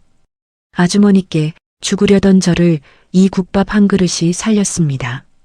아주머니의 따뜻한 마음이 제게 다시 살 용기를 주었습니다. 이 은혜는 절대 잊지 않겠습니다. 꼭 성공해서 다시 찾아뵙겠습니다. 그때까지 이 만년필을 맡아주십시오. 이것은 제 꿈이었고 실패했지만 제 전 재산입니다. 성공해서 찾으러 올 때까지 지켜주십시오. 반드시 돌아오겠습니다. 박진철 올림. 진철은 편지와 만년필을 봉투에 넣고 우편함에 넣었습니다. 그리고 국밥집을 향해 깊이 고개를 숙였어요. 감사합니다. 꼭 다시 오겠습니다. 진철은 돌아섰습니다. 눈 내리는 거리를 걸어가는 그의 뒷모습은 외로워 보였지만 이제는 달랐어요. 그의 걸음에는 다시 살겠다는 의지가 담겨 있었습니다. 그로부터 10년이 흘렀습니다. 진철은 작은 일부터 다시 시작했어요. 공사장에서 막노동을 하고 식당에서 설거지를 하고 새벽 배달도 했죠. 조금씩, 아주 조금씩 돈을 모았습니다. 그리고 다시 사업을 시작했어요. 이번에는 신중했습니다. 작은 것부터, 확실한 것부터 해나갔죠. 20년이 더 흘렀습니다. 진철의 회사는 점점 커졌습니다. 태산무역이라는 이름으로 시작한 회사는 이제 태산그룹이 되어 있었어요. 회장님, 오늘 매출이 또 신기록을 달성했습니다. 축하드립니다, 회장님. 임직원들이 박수를 쳤습니다. 하지만 진철의 가슴 한켠은 늘 무거웠어요. 아주머니, 성공할수록 그 국밥집 여인이 생각났습니다. 약속을 지켜야 했어요. 진철은 사람을 풀어 국밥집을 찾았습니다. 하지만 그 자리에는 국밥집이 없었어요. 빌딩이 들어서 있었죠. 혹시 옥분이네 국밥 아시는 분 계십니까? 진철은 주변 사람들에게 물어봤습니다. 하지만 아무도 몰랐어요. 한 20년 전에 없어진 것 같은데요? 주인이 어디로 갔는지는 저희도 몰라요. 진철은 탐정까지 고용했습니다. 하지만 찾을 수 없었어요. 그렇게 40년이 흘러갔습니다. 회장의 눈앞에 현재가 다시 펼쳐졌습니다. 눈 내리는 골목길, 무릎 꿇은 자신, 그리고 눈앞에 서 있는 할머니. 40년을 찾아 헤맨 그 여인이 바로 여기 있었습니다. 박진철, 자네가 정말... 할머니의 목소리도 떨렸습니다. 40년 전 그 야윈 청년의 얼굴이 눈앞에 중후한 신사와 겹쳐졌어요. 세월이 흘러 얼굴에는 주름이 깊어지고 머리에는 은발이 섞였지만 그 눈빛만은 여전히 간절했습니다. 할머니는 천천히 무릎을 굽혔습니다. 할머니, 은호가 깜짝 놀라 할머니를 부축했어요. 하지만 할머니는 고개를 저으며 회장과 눈높이를 맞췄죠. 두 사람은 눈밭에 나란히 무릎을 꿇고 앉아 서로를 바라봤습니다. 자네가 그 청년이구먼. 할머니의 눈에서 눈물이 흘러내렸습니다. 주름진 손이 회장의 손을 꽉 잡았어요. 성공했어. 정말, 정말 대견해. 할머니의 목소리는 떨렸지만 그 안에는 깊은 안도감이 담겨 있었습니다. 죽지 않고 살아줘서 고마워. 그날 자네 눈빛이 너무 무서웠거든. 정말 죽을 것 같아서 내가 얼마나 걱정했는지 아나. 할머니는 말을 잇지 못하고 흐느꼈습니다. 회장도 할머니의 손을 꽉 잡으며 울었어요. 두 사람의 울음소리가 눈 내리는 골목에 메아리 쳤죠. 은호는 그 광경을 보며 가슴이 뜨거워졌습니다. 코끝이 찡해지고 눈시울이 붉어졌어요. 리어카 손잡이를 잡은 손을 놓고 두 사람에게서 조금 떨어져 섰습니다. 이 순간만큼은 방해하고 싶지 않았거든요. 한참 후 회장이 고개를 들었습니다. 눈물로 범벅이 된 얼굴이었지만 그 눈빛은 간절했어요. 아주머니, 도대체 어디 계셨던 겁니까? 회장의 목소리는 떨렸습니다. 제가 얼마나 찾았는데요. 성공한 후 바로 국밥집으로 갔어요. 하지만 가게는 사라지고 없었죠. 빌딩이 들어서 있었고, 회장은 말을 멈추고 한숨을 내쉬었습니다. 사람을 풀어서 찾아봤습니다. 탐정도 고용했어요. 하지만 아무도 아주머니를 찾을 수 없었어요. 주변 사람들에게 물어봐도 아무도 몰랐죠. 회장의 목소리에는 수십 년간 쌓인 그리움과 안타까움이 묻어났어요. 왜 이런 곳에 계십니까? 폐지를 주우시면서 회장은 더 이상 말을 잇지 못했습니다. 할머니의 거칠고 갈라진 손, 낡은 옷, 허리가 굽은 모습, 이 모든 것이 회장의 가슴을 아프게 했죠. 할머니는 씁쓸한 미소를 지으며 고개를 저었습니다. 그게 나도 참 파란만장했어. 할머니는 천천히 입을 열었어요. 자네가 떠난 후 한 5년쯤 지났을까? 국밥집이 제법 잘 됐어. 단골 손님들도 많았고 하루하루 바쁘게 살았지. 할머니의 목소리는 담담했습니다. 그런데 남편이 친구 보증을 잘못 썼어. 큰 금액이었지. 친구가 사업에 실패하면서 빚이 우리한테 다 넘어왔어. 할머니는 잠시 말을 멈추고 하늘을 올려다봤습니다. 집이고 가게고 다 넘어갔어. 평생 모은 돈도 다 날아갔지. 빚쟁이들이 우리를 찾아다녔어. 매일 전화가 왔고 가게 앞에서 기다렸지. 회장의 얼굴이 어두워졌습니다. 자신과 비슷한 일을 할머니도 겪으셨던 거예요. 그래서 도망을 다녔어. 남편이랑 둘이서 쪽방촌을 전전하며 숨어 살았지. 남편은 낮에 일용직 일을 했고 나는 식당에서 설거지를 했어. 할머니의 목소리에는 서러움이 묻어났습니다. 그렇게 10년을 살았을까? 남편이 쓰러졌어. 과로였지. 병원에 데려갔지만 얼마 못 가고 세상을 떠났어. 아주머니, 회장이 할머니의 손을 더 꽉 잡았습니다. 혼자 남았어. 빚은 여전히 남아 있었고 나이도 들어서 일자리를 구하기 힘들었지. 그래서 폐지를 줍기 시작했어. 20년 넘게 이렇게 살았어. 할머니는 자신의 손을 내려다봤습니다. 거칠고 갈라진 손, 세월의 흔적이 역력했죠. 그렇게 살면서도 단 하나만은 절대 놓지 않았어. 할머니는 회장을 똑바로 바라봤습니다.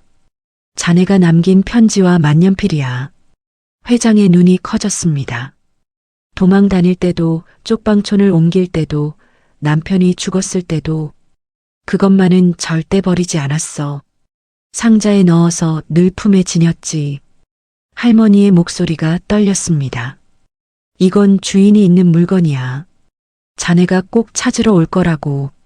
나는 그렇게 믿었거든. 회장은 더 이상 참지 못하고 할머니를 끌어안았습니다. 어깨가 들썩이며 흐느꼈어요.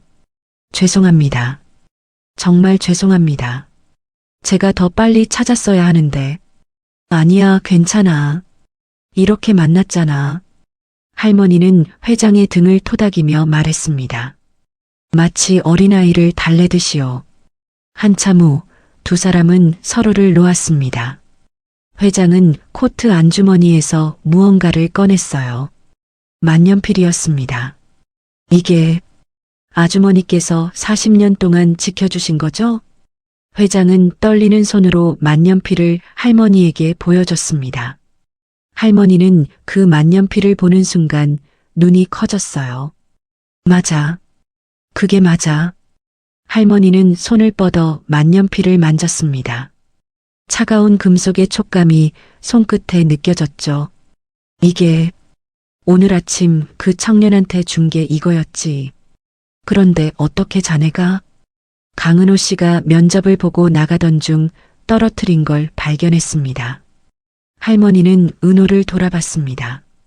은호는 여전히 멍하니 서 있었어요.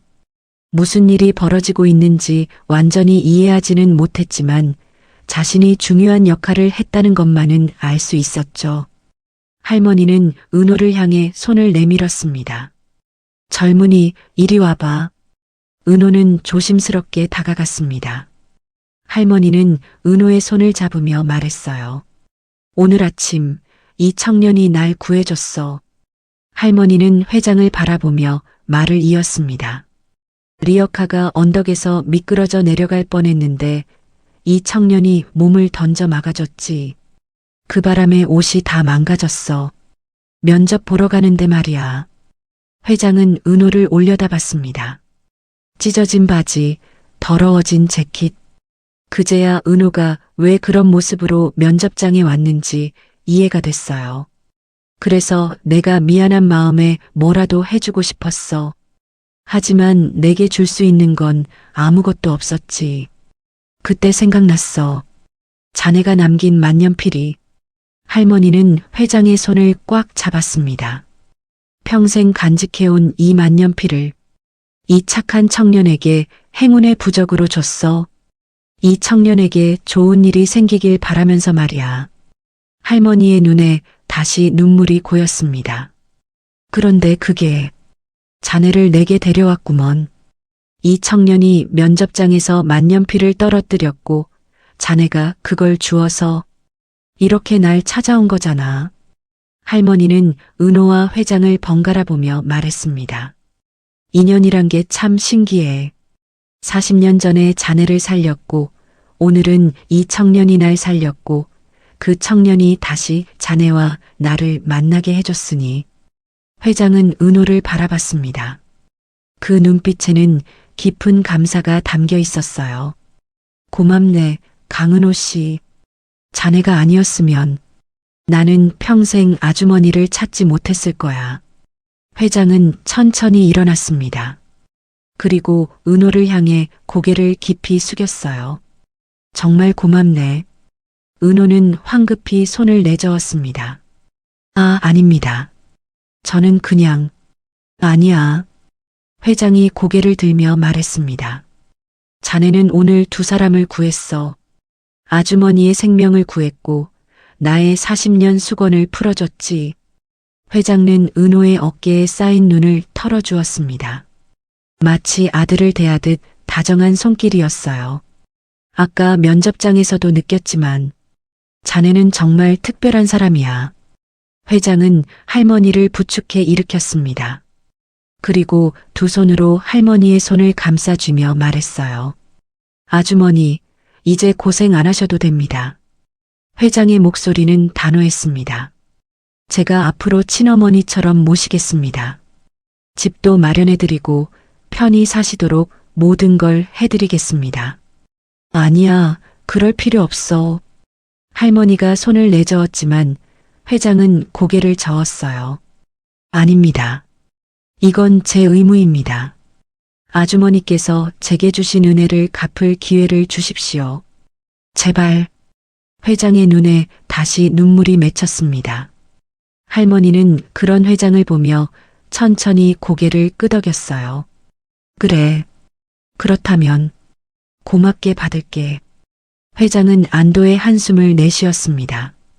그리고 은호를 돌아봤어요. 자네도 면접장에서 만년필 떨어뜨린 거 알고 있었나? 아, 아니요. 몰랐습니다. 은호는 솔직하게 대답했습니다. 재킷 주머니에 구멍이 났었나 봐요. 그걸 몰랐어요. 회장은 고개를 끄덕이며 만년필을 들어 올렸습니다. 이 만년필이 우리 셋을 이어준 거야. 40년 전 나와 아주머니를, 그리고 오늘 자네가 우리를 다시 만나게 해줬지. 회장은 은호의 눈을 똑바로 바라봤습니다. 아까 면접장에서 자네 실력은 이미 확인했네. 학점도 좋고 토익 점수도 훌륭하고 답변도 논리적이었어. 은호는 긴장한 표정으로 회장을 바라봤어요. 하지만 내가 진짜 보고 싶었던 건 그게 아니었어. 스펙은 누구나 쌓을 수 있지. 하지만 사람의 본질은 쉽게 바꿀 수 없거든. 회장은 잠시 말을 멈추고 눈 내리는 하늘을 올려다봤습니다. 자네는 나에게 알려줬어. 면접은 면접장에만 있는 게 아니라는 걸. 진짜 면접은 바로 이런 순간, 위기의 순간에 어떤 선택을 하느냐에 달려있다는 걸 말이야. 회장은 다시 은호를 바라봤어요. 우리 회사가 잊고 있던 가장 중요한 가치. 그건 바로 사람이야. 실력도 중요하지만 진짜 중요한 건 사람다움이지. 자네가 그걸 다시 깨닫게 해줬어. 회장은 은호의 어깨를 두드리며 확신에 찬 목소리로 말했습니다. 강은호 씨, 자네 합격일세. 은호의 눈이 커졌습니다. 믿을 수 없다는 표정이었죠. 정말, 정말입니까? 그럼 내일부터 출근하게. 아니, 오늘은 푹 쉬고 모레부터 출근하게. 인사팀에 연락해두겠네. 은호는 그 자리에서 멍하니 서 있었습니다. 아침에 모든 걸 포기했다고 생각했는데 지금 합격 통보를 받고 있었어요. 꿈인가 싶었죠. 고맙습니다. 정말 감사합니다. 은호는 허리를 깊이 숙이며 인사했습니다. 눈물이 주르르 흘러내렸어요. 기쁨의 눈물이었죠. 할머니는 그런 은호를 보며 환하게 웃었습니다. 그것 봐. 내가 뭘 했어? 할머니 부적 덕분에 합격했다니까. 은호는 할머니를 보며 웃었습니다.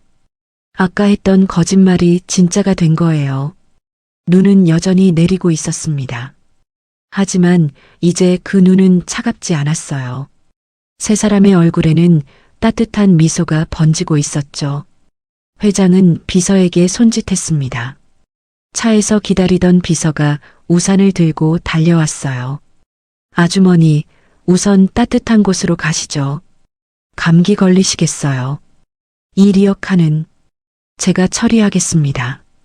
걱정 마세요. 회장은 할머니를 부축해 차로 안내했습니다. 은호도 함께 따라갔어요. 차에 탄 세 사람은 서로를 바라보며 미소 지었습니다. 40년의 세월이 만들어낸 기적 같은 만남이었죠. 차가 출발하며 골목을 벗어났습니다. 리어카만 홀로 눈 속에 남겨졌지만 이제 할머니는 더 이상 그 무거운 짐을 끌지 않아도 되었어요. 1년이 지났습니다. 따스한 햇살이 창문을 통해 방 안으로 들어왔어요. 할머니는 천천히 눈을 떴습니다. 포근한 이불 속에서 몸을 뒤척이며 기지개를 켰죠. 손을 뻗어 옆 탁자 위의 시계를 확인했습니다. 아침 7시 30분. 호호, 오늘도 잘 잤네. 할머니는 흐뭇한 미소를 지으며 일어나 앉았습니다. 1년 전만 해도 상상도 못했던 일이었어요. 따뜻한 방, 폭신한 침대, 깨끗한 이불. 모든 게 꿈만 같았죠. 할머니는 침대에서 내려와 창문을 열었습니다. 신축 아파트 10층에서 내려다 보이는 풍경은 아름다웠어요. 멀리 산이 보였고 아파트 단지 안에는 잘 가꿔진 정원이 있었죠. 참 좋은 곳이야. 할머니는 중얼거리며 창문을 닫았습니다. 그리고 거실로 나왔어요. 깨끗하고 따뜻한 거실에는 아담한 소파와 텔레비전이 있었고 식탁 위에는 어제 회장이 보내준 과일 바구니가 놓여 있었죠. 부엌으로 향한 할머니는 냉장고를 열었습니다. 반찬통이 가득 들어 있었어요. 회장이 고용한 가정부 아주머니가 일주일에 3번씩 와서 반찬을 만들어주고 청소도 해줬죠. 이렇게까지 해줘도 되는 건지 할머니는 매번 미안한 마음이 들었습니다. 하지만 회장은 늘 똑같이 대답했어요. 아주머니께서 제게 주신 은혜에 비하면 이건 아무것도 아닙니다. 할머니는 간단히 아침을 차려 먹었습니다. 따뜻한 미역국과 밥, 그리고 맛있는 반찬들. 혼자 먹기 아까울 정도로 푸짐했죠. 식사를 마치고 설거지를 하는데 초인종이 울렸습니다. 누구시오? 아주머니, 접니다. 진철이요. 할머니는 환한 미소를 지으며 문을 열었습니다. 회장이 서 있었어요. 손에는 따뜻한 빵이 든 봉지를 들고 있었죠. 아이고, 이른 아침부터 웬일이야? 출근길에 들렀습니다. 빵 좀 사왔어요. 아침은 드셨어요? 먹었지. 자네는? 저도 먹었습니다. 그래도 간식으로 드세요. 회장은 빵 봉지를 식탁 위에 놓으며 할머니를 살폈습니다. 안색이 좋아 보였어요. 1년 전과는 비교도 할 수 없을 정도로 건강해 보였죠. 요즘 어떠세요? 불편한 건 없으시고? 없어. 너무 좋아. 이렇게 편하게 살아도 되나 싶을 정도야. 할머니는 회장을 소파에 앉혔습니다. 그리고 차를 끓여왔어요. 자네 덕분에 내가 이렇게 편하게 살고 있어. 정말 고마워. 무슨 말씀을요? 제가 더 감사하죠. 두 사람은 차를 마시며 담소를 나눴습니다. 회장은 요즘 회사 이야기를 들려줬고 할머니는 아파트 단지에서 만난 이웃들 이야기를 들려줬어요. 아, 참. 은호는 요즘 어떤가? 할머니가 물었습니다. 회장의 얼굴에 흐뭇한 미소가 번졌어요. 정말 잘하고 있습니다. 입사한 지 1년밖에 안 됐는데 벌써 팀에서 없어서는 안 될 사람이 됐어요. 그래, 다행이구먼. 착한 애니까 당연하지. 실력도 정말 좋습니다. 며칠 전에 큰 프로젝트를 성공시켰어요. 다들 칭찬이 자자하더라고요. 회장은 자랑스러운 표정으로 말했습니다. 마치 자신의 아들 이야기를 하는 것 같았죠. 오늘 저녁에 은호도 오기로 했습니다. 아주머니 댁에서 같이 저녁 먹으면 어떨까 해서요. 오, 그거 좋지. 내가 밥을 해야겠네. 아니에요. 제가 준비해 올게요. 아주머니는 그냥 편히 계세요. 안 돼, 안 돼. 손님 오는데 내가 직접 해야지. 요즘 반찬도 많이 있으니까 괜찮아. 할머니는 고집을 부렸고 회장은 웃으며 고개를 끄덕였습니다. 그럼 제가 저녁 때 다시 올게요. 은호랑 같이요. 회장은 자리에서 일어나며 방 한쪽을 바라봤습니다. 작은 선반 위에 액자가 놓여 있었어요. 1년 전 눈 내리던 그날 이후 세 사람이 함께 찍은 사진이었죠. 사진 속에서 할머니는 두 사람의 손을 잡고 환하게 웃고 있었고 회장과 은호도 밝게 웃고 있었습니다. 그 옆에는 낡은 편지가 액자에 넣어져 있었어요. 40년 전 진철이 남긴 그 편지였죠. 그때 사진 참 잘 나왔죠? 회장이 웃으며 말했습니다. 그럼 내 평생 가장 소중한 사진이야. 할머니도 그 사진을 바라보며 흐뭇하게 웃었습니다. 같은 시각 태상그룹 본사에서는 은호가 회의실에서 프레젠테이션을 마치고 나왔습니다. 동료들이 박수를 쳤어요. 은호 씨 정말 대단해요. 이번 프로젝트 성공은 은호 씨 덕분이에요. 은호는 쑥스럽게 웃으며 고개를 숙였습니다. 다들 도와주신 덕분입니다. 겸손까지 하네. 역시 우리 팀의 에이스야. 팀장이 은호의 어깨를 두드렸습니다. 1년 전만 해도 신입사원이었던 은호는 이제 팀에서 가장 믿을 만한 사람이 되어 있었어요. 사무실로 돌아온 은호는 자리에 앉아 모니터를 켰습니다.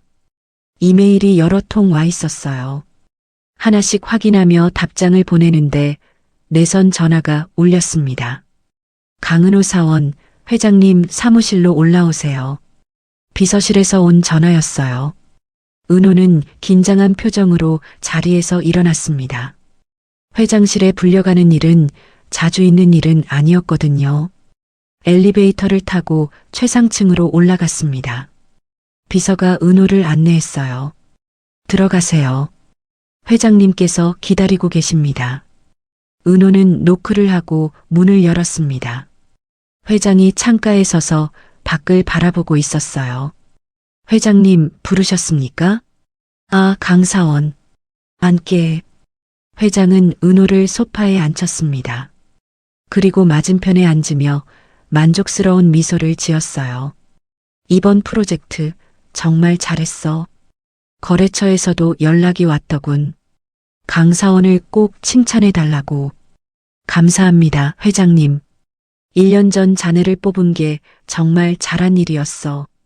아니, 그날 눈길에서 자네를 만난 게 내 인생 최고의 행운이었지. 회장은 진심 어린 눈빛으로 은호를 바라봤습니다. 자네 덕분에 아주머니를 다시 만날 수 있었고 40년의 한을 풀 수 있었어. 정말 고맙네. 아닙니다. 저야말로 회장님 덕분에. 은호의 목소리가 떨렸습니다. 1년 전 그날을 떠올렸거든요. 모든 걸 포기했다고 생각했던 그날, 기적 같은 일이 일어났었죠. 저는 그저 할 수 있는 일을 했을 뿐입니다. 그게 바로 자네의 장점이야. 당연한 일을 당연하게 하는 것. 그게 얼마나 어려운 일인지 아나? 회장은 자리에서 일어나 책상으로 갔습니다. 서랍을 열어 무언가를 꺼냈어요. 작은 상자였죠. 이걸 자네에게 주고 싶었어.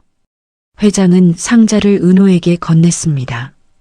은호가 상자를 열자 만년필이 들어 있었어요. 1년 전 그날 할머니가 준, 그리고 회장과 할머니를 이어준 바로 그 만년필이었습니다. 이건 자네 거야. 이 만년필이 자네를 통해 우리를 만나게 해줬으니 이제 이건 자네가 가져야 해.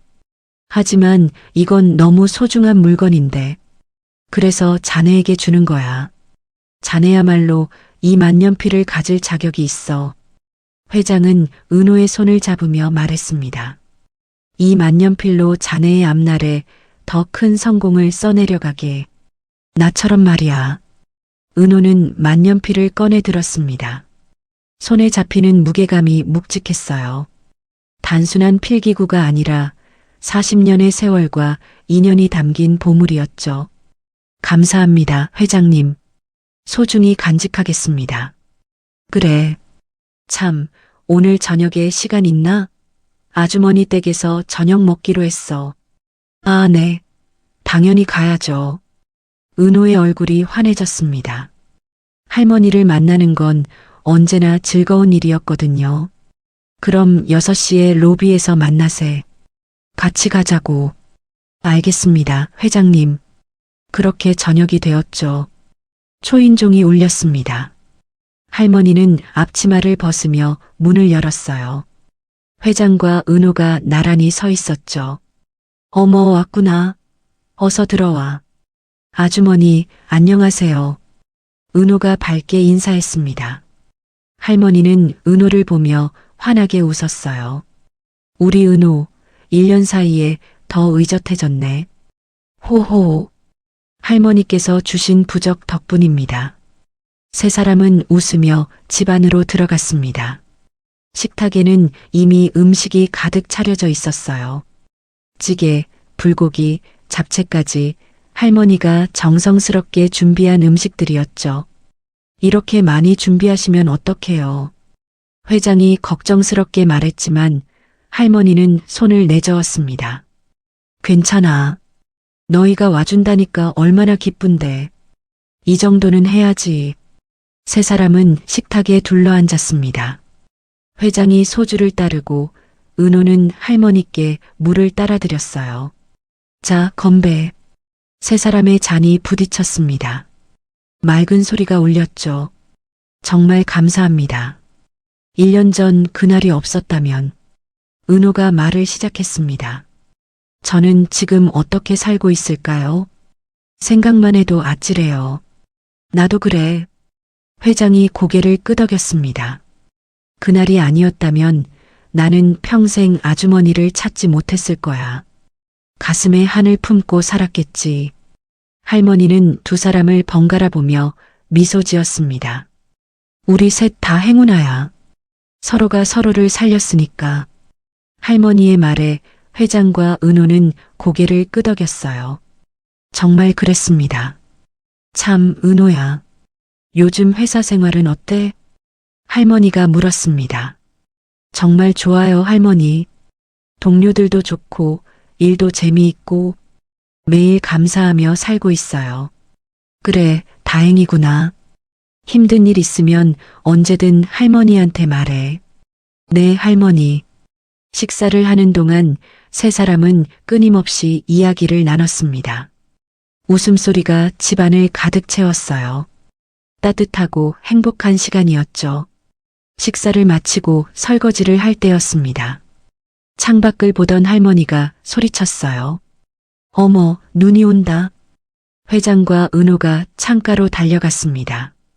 정말로 눈이 내리고 있었어요. 작은 눈송이들이 하늘에서 천천히 내려오고 있었죠. 올겨울 첫눈이네.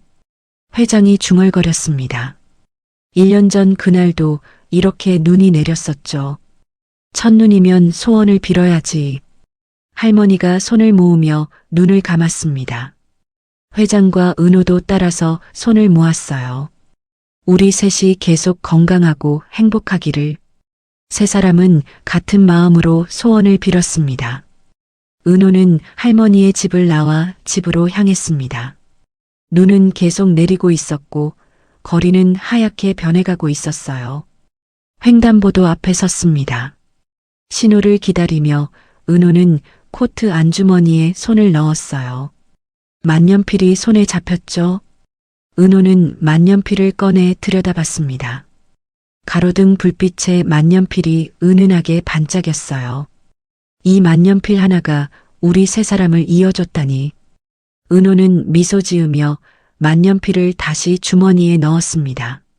신호가 바뀌었고 은호는 횡단보도를 건너기 시작했어요.